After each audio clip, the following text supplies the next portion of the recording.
building. And it's not about how tall the building is. It's like, what's your foundation and the building made of? Is the foundation, how deep is your foundation? How is the construction of it? So it's not important how tall the building is. It's like there was a building that collapsed recently that killed 40 people. It's because it wasn't built properly. It was built like a 4-story building. So what's important about a building? Not how tall it is, it's how the foundation is built. And so a person who knows whips won't ask, how long is the whip? It's like, what's it made out of inside? What's the foundation of it? Is it shot loaded? How many bolsters is it? What's the handle? How many bellies? Is it a platted belly, or is it a twisted belly? And so start asking those questions. Those are the intelligent questions to ask a whip maker.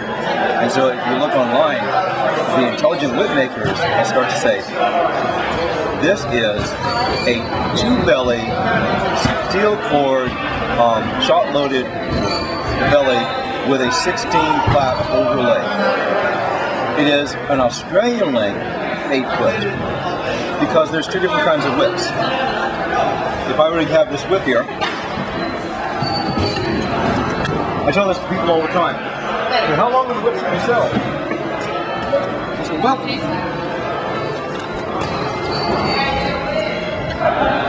I have here an 8-foot Australian whip. On the other hand, here, I have a 10-foot American whip. Wait a second. They're both the same. Yes.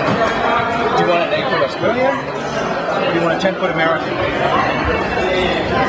I want the bigger the better. Oh, well, the 10-foot Americans cost a little bit more because they are 10 feet long.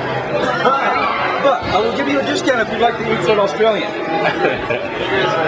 We're running a special today. But it depends on who you ask.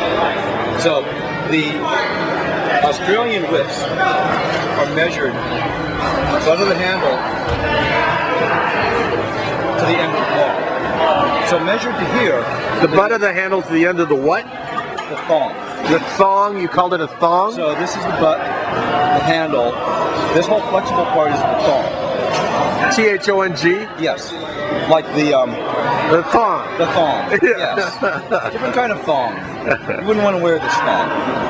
Then the hitch is a hitch to a fall.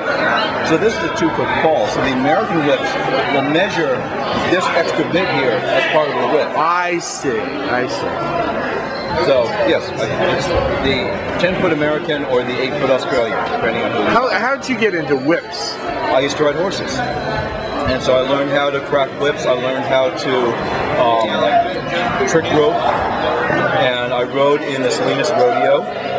And so most of my friends were from Texas, Alabama. They were working class riders that simply went out and they followed the rodeo dream to be able to be the best bronc rider or the best roper. And that was where I learned. Our family, on the other hand, viewed horses as being part of what the upper middle class had. So my sister rode English, so she rode dressage. But I was a boy. Boys didn't ride English. We rode Western. And so we had 2 separate sets of horses, 2 separate sets of tack. And so that I learned the guys riding and roping and whipping. So if somebody wants a whip, how do they get a whip from you? From me personally, they can find out at www.cosmoproductions.com, or you can find me on Facebook as Cosmo Productions. Thank you, Cosmo. My pleasure.